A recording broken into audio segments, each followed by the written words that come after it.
grounded in work, housing, and connection. I'll hand you over to JC. Do I need a mic or can I talk? Is it okay if I just talk? Can you hear me? Mic, okay. And this is okay. So thank you for that introduction.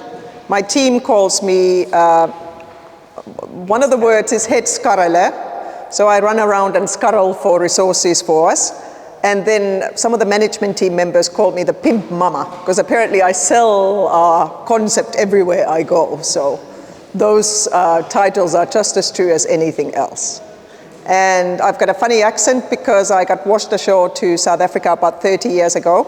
I was born in Finland and have been out of the country more than in the country, but have taken some of the values from there definitely that have grounded kind of my way of being in this world and how I relate to the world.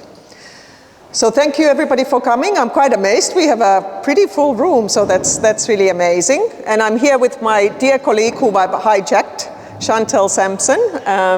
You're going to talk a little later as well. We haven't practiced this, by the way, very much. She likes to grab me into things and I just go with the flow. So. Sounds like streetscapes, you know. So our session today is work first, and all of the practitioners in the sector will recognize the concept from little, tongue-in-cheek housing first, which was probably the biggest paradigm shift in the sector, shifting from a ladder approach to giving people a house straight away. And I know, for instance, in my country, Finland, they did it. There's one shelter, I think, but there are no homeless people anymore, and that is because everybody got a house. But they spent 20,000 euros per person, so we're talking about almost 500,000. So this is not necessarily something that we can do, but we can adapt these concepts in a southern way in a sense that they make sense to us.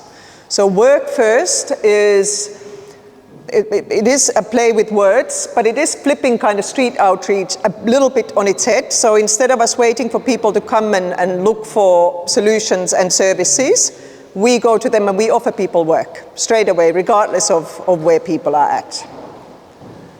So this session, what we want to chat about a little bit is what is this concept, what is work first, and what is the context for it? Because I think it was Einstein who said, unless you understand the problem, don't think about the solution. So you've got to understand where we're coming from, what are the issues before you can really understand is it meaningful or not. And we're going to delve a little bit into the strategies. How do you use low barrier work as an engagement tool? And particularly in how do you support people in their journey of recovery as well as reintegration? And finally, a little bit of ethical considerations that it's like terms and conditions apply as usual. Let's jump. So context, let me start first with some of the rougher data. We did in 2020 a big survey. We interviewed 350 people, representative of the hotspots, but also gender, age, race, went around the city and asked a whole lot of questions. And what we found out is that in 2020, the folks that were on the street, 45%, so almost half, had already been there over 5 years. And that's quite a long time. And what was interesting about this group was that this is a population that's much harder to reach. Lower connections with family, higher level of substance use, more conflict with police, and increased health problems. And these are all the actual research results. So we could see, we could compare, and that research is available for anybody to see. We are publishing it now. Next page. So this was one of the quotes that people would tell us when we met them. They weren't homeless, they said, streets is my home. This is where I stay. And this meant many things, but one of the things for service providers, it meant that because the group is very hard to reach, it was very hard to think about strategies. How do we get people to perhaps consider moving out of homelessness? A word that was used in the research was ingrained. And ingrained here means deeply entrenched, deeply established. So people who were on the streets didn't regard themselves homeless. They had their space, they lived in communities, so whereas there wasn't necessarily such a strong connection with family anymore, people had built street families on the streets. You had groups of people that supported one another and played those important roles. but also there were livelihoods that were created. People worked, they scuttled, they got their money for the substances and other things, but you had your cat, you had your pot, you had your partner, you had your established life. So whilst you were using some services, there was some alienation from the NGOs and disillusioned with NGOs as well, that we weren't always offering what people need, as well as shelters with very rigid rules. Like once you had this kind of freer lifestyle and doing things that suited your needs at that particular time, it was very hard to move into shelters, and that wasn't happening. So another thing that people said was about income, and this comes back to this work idea, that income, we all need work. We all need money in this world, regardless of where we are at. And this idea that people on the street are unemployed is not true. People are working very hard. They're scuttling from early morning until late, and money is being raised in various ways. And money is used to what people prioritize in their life circumstances. Let's do a next one. This was some of the research results. So parking cars, recycling, donation, those are percentages that people said what is their most important source of income. And as you can see, friends and family had kind of fallen to the background. And if you think about most of us, if I fall on hard times, I'm going to draw on my family. That's where the kind of income comes in. Whereas on the streets, the shift was already a bit somewhere else. Yeah? So, jump a bit forward. Streetscapes, the organization that we are with. The reason why we actually started the work was in 2014, the city started arresting a lot of people on the streets because the numbers started increasing. And they used to come to the community court, where the organization that I worked with was providing services. And we had social workers at the court, and they would see the person for a couple of hours, try help. But if you had multiple needs, multiple issues, there was very little that one could do. And our social workers figured out quite quick that the shelters or the services that were there weren't really actually that helpful. And the city called us in and said, you guys are failing. Your programs are not working. We keep arresting people. They go to your program at the community court and you let them out. I said, what can we do? We got 2 hours. What are you expecting? And they said, do something. Figure out something. So from then we chatted for about 6 months to people that were in and out of the court all the time. Kind of revolving door issue. Homeless guys who were arrested for B crimes, for petty things, and we interviewed them, what do you want? What is it that we should put together? And there were 2 things that came. The pattern was very clear. One was they said, I need a job.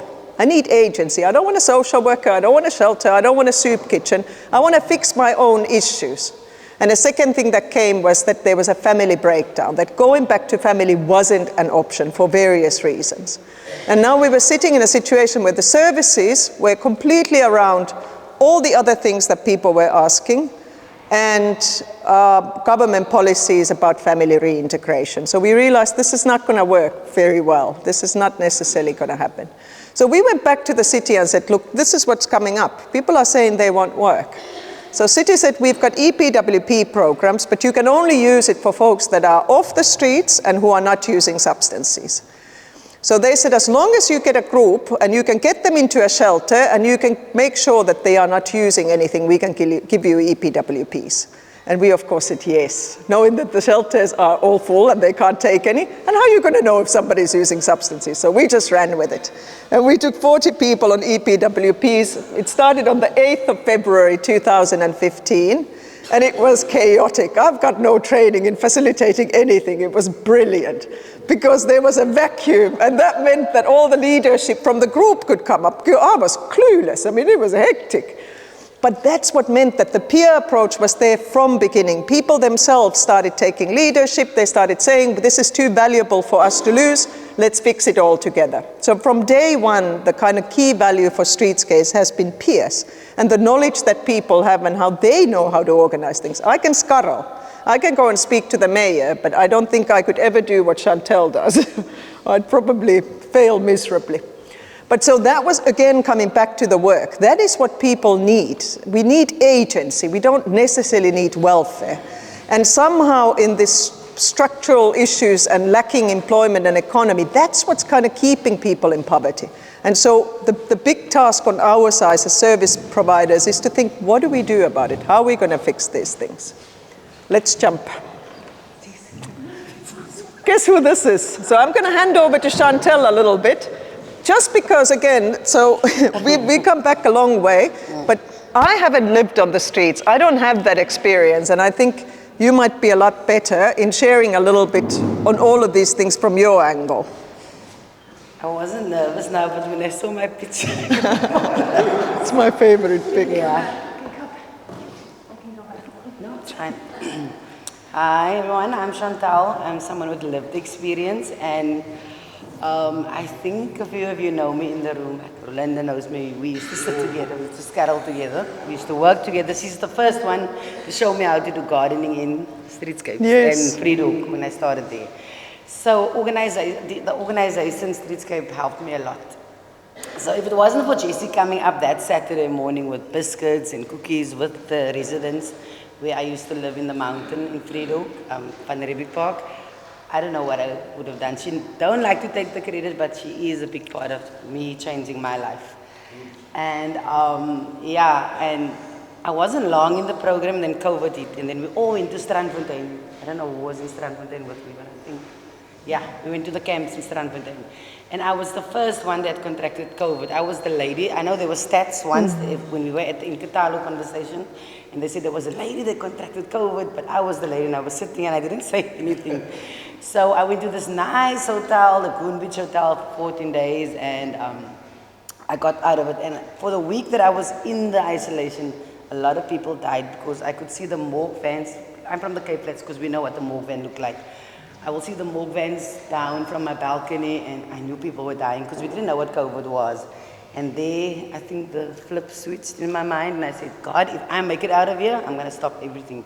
So for me, it took a week of isolation to stop everything. When I came out the Sunday, I told Jessie, I'm done with drugs, I'm done with everything. You were still in the house, and I came out when they dropped me. And so this organization, a lot of psychosocial support, a lot of people who believed in me, helped me, journeyed with me, helped me navigate my life. And yeah. Tell me about work. I mean, the fact that Streetscapes offers work without asking anything in return. How does that? In the beginning it was nice, because when I get paid I would go smoke. So in the beginning it was nice, but afterwards you would think, I worked the whole month, I don't even have a new pair of shoes, I don't even have this, I don't even have that. And like I said, was always help psychosocial support in Babawa and setting goals for myself, I could achieve it. So that helped a lot with the social workers and people motivating you and believing in you. And when you're on the street, people just think you're a vagrant, you are this, you are that, but they don't actually know you have skills and you have something. But if other people sees beyond the homelessness, beyond the dirt, the way you look, yeah, which if you just if you just been given the chance, then it can work. It worked for me, and I think it worked for a lot of other people.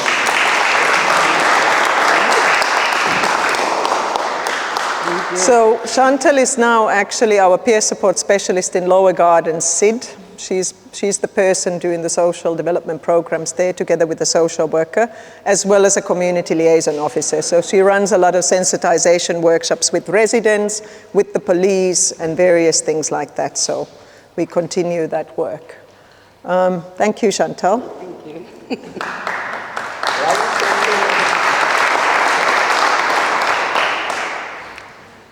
So that's the context, the big context. Why do we talk about work? Why do we need to talk about work? And as Chantal also said, it is that agency that we look for. You know, I can't tell you what to do with your money. Nobody tells me what to do with my money. I get to make bad decisions, but I get to also make good decisions, and that's people's right. And it also means that not everybody has to get on the pathway and has to move off. People have a right to make choices, even though they might not suit us. We must just adjust our programs and ensure that we can keep people safe and provide dignity, whatever the choices are. I'm firmly a believer on that. So how did we do the low barrier work? So one of our key partners has been government, and you know government has extensive EPWP programs. And we've scuttled those from beginning, starting with the city and then from Treasury. Treasury has this presidential employment program, PEP, and we received in the beginning almost 500 stipends, and now it's come down a little bit. But still, I think one of the things that we got to push for government, it's not just asking for these things, we got to push it. I mean, there's plenty of work to be done. There's plenty of community-based work that needs to be done and people can do. And we've proven it over and over again that people are motivated and very capable and able, like Chantal, much better at doing the job than I would ever be. So I think I would recommend everybody to push for these things, advocate for these things, that instead of just basic income grant, we want to do meaningful things. We all want to be valuable. We got something to give. And work is not just money. It's access to networks, it's being part of something. Your soul knows that you're being useful, you're being valuable. And I remember always in one of the early mornings, we were in Monday morning check-in in service dining rooms those early days. And we were asking how the weekend was. And this one gentleman was beaming and saying, I was in a queue in a bank and I was there for long.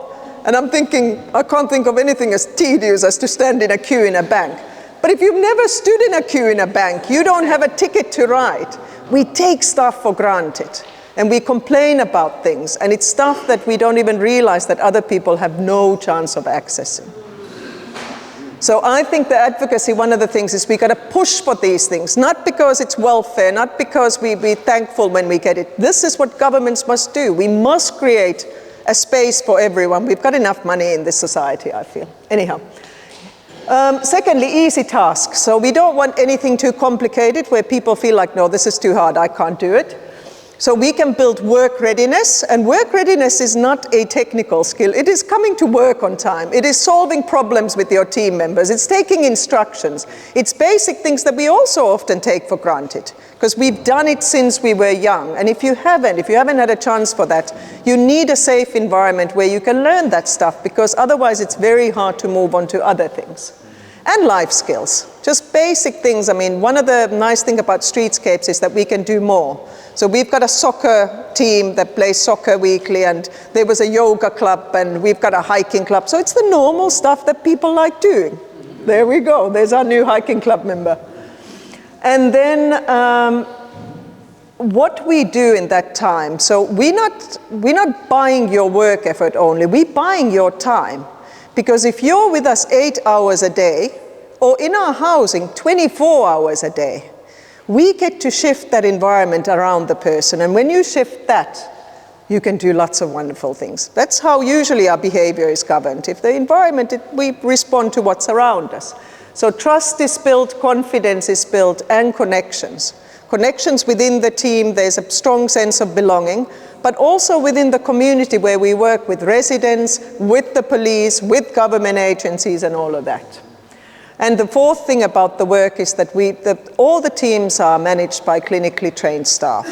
So the idea is that this is about growing us, ourselves. This is not about getting a job done. So all of the things that go wrong are opportunities to grow and learn, and that's the real program. So then just pickies a little bit what we do. So there's a lot of cleaning happening. I think we're still cleaning Green Market Square, like. No, we're not. We finally stopped it. I mean, we've been sweeping it forever and a day. Next one, gardens. We've got 3 organic gardens in town and a farm in Curls River. And the gardens are pretty amazing because, first of all, working in a garden weeding is very relaxing. It is so soothing. When one is stressed, you work with the land, you work with the soil. It is such a nice space to be. But also, if you think about, if we currently have about 100 people in our program, if we'd have to get a factory set up or indoor space where you put all the people together, like it would be just, I don't know how it would work. Being in a garden, you get to be outdoors. You get to have space for yourself. If your comrade is bugging you, you just move a little bit further down. But it's such a beautiful place to work. Plus the residents come and see you there, and they come and purchase the things. And when they see us there, they no longer see somebody who is homeless. They see a gardener, they see somebody with skills, and they ask you advice. It shifts the whole power dynamic, which is beautiful. That's just the Friedehoek Garden, a beautiful space. We've got chickens. We've got how many? About 100 chickens, and this is Jerome, who loves the chickens so much that we have an old age home, because the old chickens that no more lay eggs, they cannot be killed. They are looked after. We have a pension plan, which has been a tedious conversation because it costs a fortune to feed these chickens, but there's no ways these chickens are ever going to be eaten, so we look after our ladies. We have a laundromat, and this is an off-grid laundromat. So uses no tap water, runs on solar, and the sewage obviously because the water gets treated within. And what was interesting about, I can't remember the percentage, but it was quite large, like 75% of our clients are homeless people and they pay. So this, we also see that this is something that the community values, and it's something that we can do for the community. And it also means that some of the things that residents complain about, like washing hanging on the various parts of park fences, we can take that away by just having a laundromat. Next one. This has been one of the most exciting employment tracks for me. From next year, or 2027, I think the restaurants are not allowed to put their wet waste on landfills anymore. They have to compost it and recycle it. So we started offering restaurants in town a service where we fetch it. And we make compost in our gardens, but they pay a fee for us to fetch it, because otherwise they would pay anyhow to put it on the dump. And we want to grow this and get more land, because this could be a way that we can actually get good employment for folks. That's the compost in Trafalgar High School. We got bees. We got about 1 million bees, and we make honey. And that's our astronauts looking after the bees. A market, there's a monthly market. And again, the market is, yes, we sell. I think we made about 4,000 or 5,000 on last Saturday selling vegetables and things.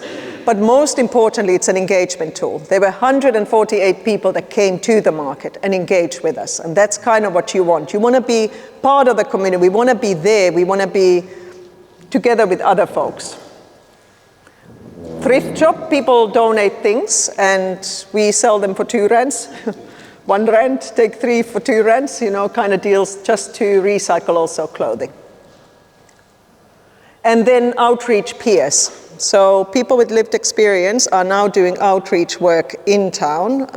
Last year alone, between us and the team that's employed by CCID under us, they met with 1,500 people and supported them to services, supported them with ID, supported them to shelters. So it's very valuable work. And again, this is something that we can do through work. So work engagement, just as a tool, what can we do with it? When I started doing this work, one of the things that I couldn't quite understand was this answer that people have to be rehabilitated before they can join reintegration. And I think it's the other way around. Because if you're still on the streets, how on earth are you going to fix your life up? It's almost impossible. So you need to first actually be part of a community and be part of something and heal your soul and be off the streets, and then you can start thinking of other things. That's it. So the low barrier means that if people come to streetscapes, Rudy, my colleague, says it the best way. He always says people come for the wrong reasons, but they stay for the right reasons. So it's the easy money, I don't want to scuttle anymore. It's easier for me to get my drugs if I just go there and do a little bit of gardening. But after a while, when you see all the other things that are happening, people tend to change their lives. But we don't ask anything when people join. You don't have to move off the streets. You don't have to stop using. You don't have to give your heart to any religion. You come as you are, and it's the money that is attractive, like to all of us. I think if I was in that position, if I was without a job, that's my first thing. Social worker comes maybe second. I want to get myself sorted. So money is quite important. So reintegration through work means that people first come, that's how we reach them, that's how we get the people to come to us, and then we can offer housing as well. And housing, same principle. You do not have to stop using, you do not have to do anything, just don't use in the house. Out of respect for others, but also because if we have people smoking in the house, illegal drugs, they can close us down. It's too easy. So we support them in using elsewhere in a safe way, but the houses are generally without using. And then through the work engagement and the housing, we move on to recovery. So one of the stories I very often hear is that I came to Streetscapes, I just wanted to take a deep breath, moved off the streets, had a chance just to relax for a while. And after a few months, I was able to start thinking about recovery and whether I want to stop using or reduce using or what's my relationship with substances. And that's the way it normally goes, I think, especially within our population. But when I'm saying this, there's a spectrum of needs on the field. We are at the one end where people have been entrenched in homelessness, and this works well there. Something else works at the other end. So it's not one size fits all. And then the social belonging. So as I said earlier, work is such an empowering and important way for us to belong and be part of something. And as humans, that's our need. We are social creatures. We want to be part of something. We want to be a collective. We want to work together. We want to be seen. We want to be heard. And the work allows for that. Ethics. So care versus advocacy. I mean, so some of the things that I worry about is that we only reach a tiny part of the need, and we're not doing anything about the structural issues. So sometimes you kind of wonder whether we are part of the solution or part of the problem, because we make it good enough for some people is not good enough that we should look at this through rights as well. So one of the things we want to do as an organization is start looking at not what we oppose to, because that's quite easy. It's what do we want? What would be the solution? What would it look like? And I think one of the things that it should look like is that we're going to chat about housing later, but I don't think we're going to be able to give a house to everyone. That's 600,000 families that are looking for housing. How are we going to do that? We're going to have to think something else. And there's also queues. There's people, grannies and kids that have queued for a long year. We can't jump the queues. But we're going to have to think of something. And I'm almost thinking that since we have homelessness is in every single community, we might want to think about a beautiful garden where we could have a safe space for 10, 20 people, something like that, that's cared for, run by the peers, that allows people to work at their pace with their issues, but it doesn't necessarily shift them to big safe spaces where you have 300 people in quite a concrete way. I don't know if you've ever been, we were last night at the safe space too, and it's beautiful in many ways. I don't want to complain, it's good to have it, but it's quite grim. Exactly. It's quite grim. So in some ways I think, can we not vision something better, something more beautiful, something that gives life, something that has a soul as a community? And I think that's something that we might be walking towards. But we've got to be careful as NGOs that we don't just kind of condone the bigger issues. We have enough money in this country. It's just how do we start shifting it? How do we start, I don't know, community by community, getting real solutions happening? And that's it, folks. That's it. I'm going to say anything else. Shall we have a conversation? Do you need a mic? No, I just have some practical ways to roll your hat. Where? In, you know where Food Lovers is on Rowland Street? It's right there. There's a community garden and there's a laundromat in there.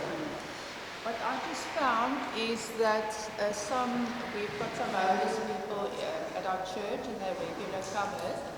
And I once said to the one, you know, there's free water, you know, up in Frederick, why don't you go there before church and so forth? And he said, but I need to pay for the water, you know. So other people will literally say, no, you have to pay £5 for a bottle of water or something like that. Where? Yeah. Where? Yeah. In Buitenkant, nee, want you said Buitenkant Street. Oh. Who sells it? No, entrepreneur. Oh. Okay. Okay. But if you go to Frederick, there's that source, you know, the tap. Yeah. And oh, you're paying for it? Yes, okay. That's what I'm talking about. Okay, so... Yeah. For 5 liters? Yeah. Yeah, exactly. I suppose it's work, but water should be available for everyone. Other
That's why I'm here today to find out more of what's happening. But yeah, I'd love to hear if you have those kind of partnerships, conversations with funding to go into that, and how you see that happening as well. Align with the community to work with.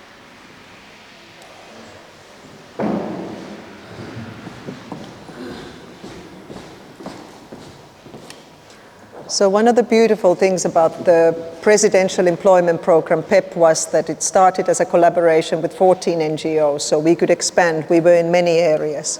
And it really showed what we can do when we share resources rather than compete for it. So every organization got a slot of stipends and they could use it in their areas. Unfortunately, the PEP program, there were some municipalities that messed up and used it wrong, so now it has to go under procurement. So this means that there will be tenders, and we don't know how big the money is and whether Treasury will give the city any money. So right now the stipend programs are a little bit in a limbo, so we don't know what exactly will happen. But I think in general, there's other resources too. So for instance, in the areas where you have improvement districts, we've been chatting with Lower Gardens, and they are very much in favor of giving all the local jobs, the maintenance work, whether it's graffiti cleaning or weeding the sideways or fixing up park benches or whatever it is, that we do a work-based program where we can employ people from that area and pay for it. So in some ways, I think it's great if we get stipends because you can do things at scale, but you could also just start looking at what are the needs in the area. Could there be a base that maybe even the residents could pool in money? We've got a cleaning team in Frederhoek where the residents pay a salary for 3 people.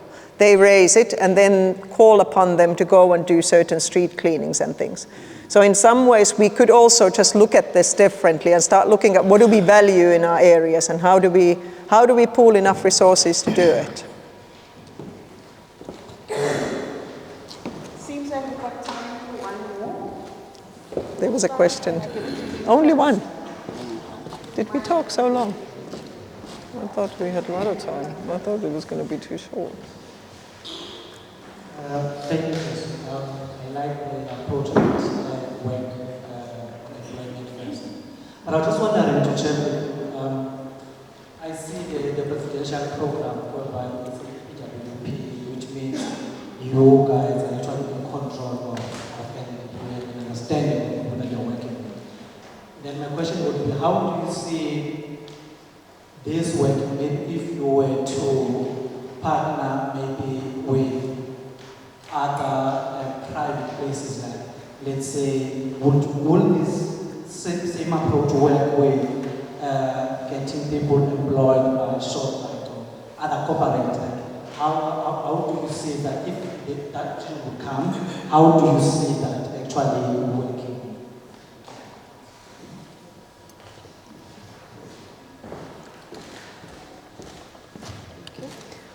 It's a good question because we work a lot with businesses and try and secure partnerships because eventually people will leave our programs and they need to go somewhere else. So I think in the kind of phase 2, we do want to work with ShopRites and all of the bigger retailers just to ensure that folks can also leave our program, that there's an exit plan. Because unfortunately, these stipend programs, they're not forever.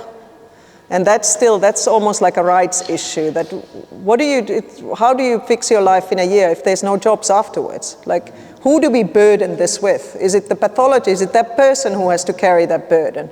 Because it's not their fault that there isn't work. And in some ways, I find that that's a little bit unfair, that we have this idea that you have to be in a program for 6 months or 8 months, and then what? So those are the kinds of bigger things that we haven't really thought through properly, and hence businesses, we try and get folks that could then offer work. But my problem there is that, let's say miraculously all 100 people would get a job in ShopRite. Well, it's a job away from someone else, a young school leaver, for instance. So we still got to think about work differently. And I almost feel like there should be a way that government pays for community-based work. That we should have outreach workers, we should have the local maintenance work and things that could be done forever by the folks that are from that area need work. And it shouldn't be for 6 months or 8 months, it should be forever. And we just accept it and pay for that work. We pay for many other stupid things. We might as well pay for something valuable. One Is Zelda here? Speakers ready? Are you covered? Same question. Close, or can I close for you? You can close. Hi everyone, thanks for being here. I'm sure that session was moving. We're running 2 minutes over time, so we have to get to the next speaker. But enjoy the restaurant, wherever you go next. And thank you. Thank you. Hey, love.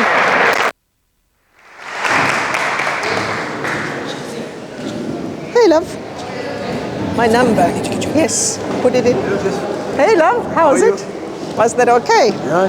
What do you think, guys? Was that okay? I need to get him to come work for you guys. Yeah? And his ID, his ID. You must come. Will you speak to Chantal? Where are you staying now? Why don't you speak to Chantal? Chantal is now working in your area. Yes, did you not know that? Yeah, exactly. She's now there. That's me, love. How's else? I haven't heard from family yet. When did they come and fetch the body? They get the 10 days. Same day. We need the memorial service. The memorial service. We need to still chat about it and put it together. Maybe you can suggest also what would, we were thinking of the church. Sorry. Can I make an appointment to speak to you Yes. sometime? Because I see the EPW program as a wrecking ball Yeah, from schools I'm around a lot. Yeah. They make more of a mess in my area and create more problems because they slap paint all over graffiti. So it's that sort of training. And those plastic bags, when I go to hell, I'm going to see those blue bags, the turquoise bags, the yellow bags. Environmentally, that program is creating havoc. yes.